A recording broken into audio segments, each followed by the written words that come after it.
Hola estudiantes de YouTube, bueno, vamos a seguir con esta colección de Psicología de la Educación y un poco hablando sobre la historia y la constitución del sujeto infantil. ¿Cómo se constituía en la modernidad a la infancia? Ese va a ser un poco el tema que vamos a ir desarrollando. Antes de hablar de la modernidad, me parecería interesante hablar de la constitución de la infancia previamente a la modernidad.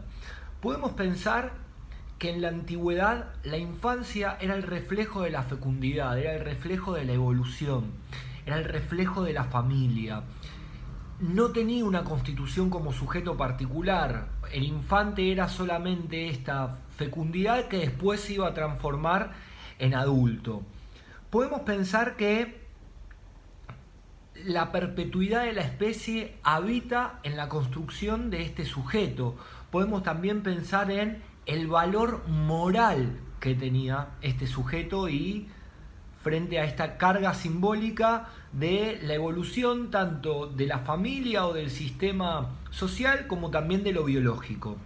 A partir del siglo XV podemos pensar que el adulto se empieza a diferenciar del niño a partir de su vestimenta, ¿no? Y se le empieza a otorgar otra carga simbólica hacia la vestimenta y hacia la constitución de la infancia.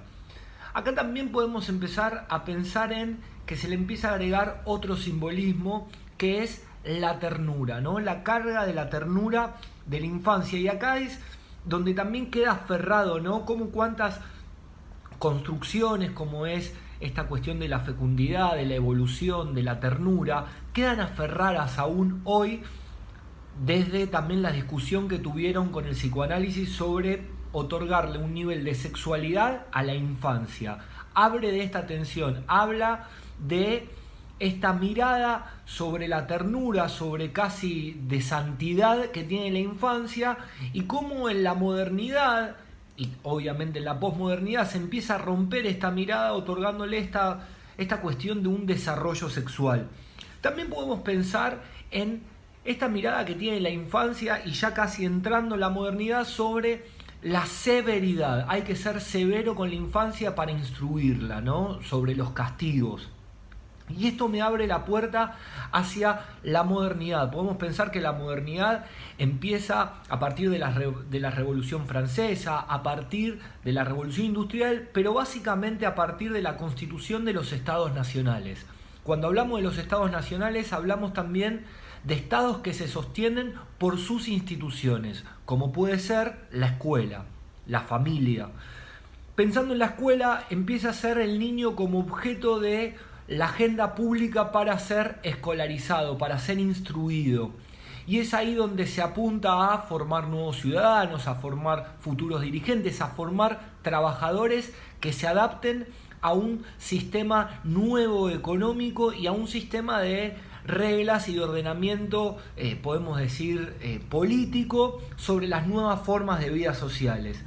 Podemos pensar que la escuela considera, o la escuela moderna, esta escuela vieja, considera al niño como una tabula rasa, como un sujeto vacío, como un sujeto que tiene que obedecer hacia el adulto, que es el que sabe, hacia el maestro, y también depende de él para su evolución.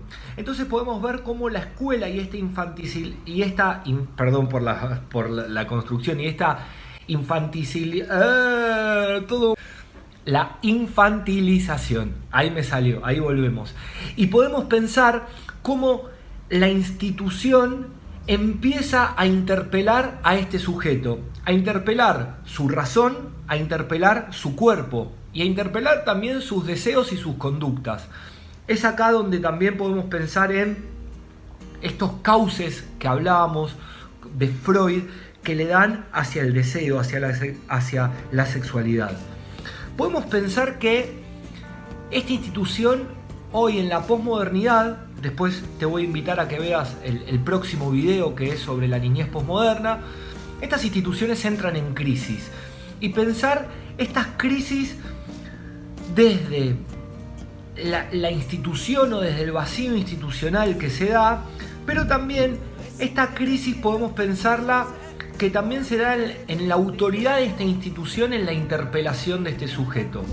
En el próximo video vamos a ver un poquito sobre lo que es la niñez posmoderna, en lo que es la autoridad, la información, la virtualidad, el consumo, un montón de construcciones que se dan fuertemente en lo que es el siglo XX y en donde claramente marcan un quiebre de esta concepción moderna de la infancia, que para reflexionar cómo sigue operando esta concepción psicológica del infante en las escuelas, en la sociedad, y entra en tensión con esta nueva categoría sobre la infancia posmoderna. Te invito a verlo y a suscribirte a mi canal.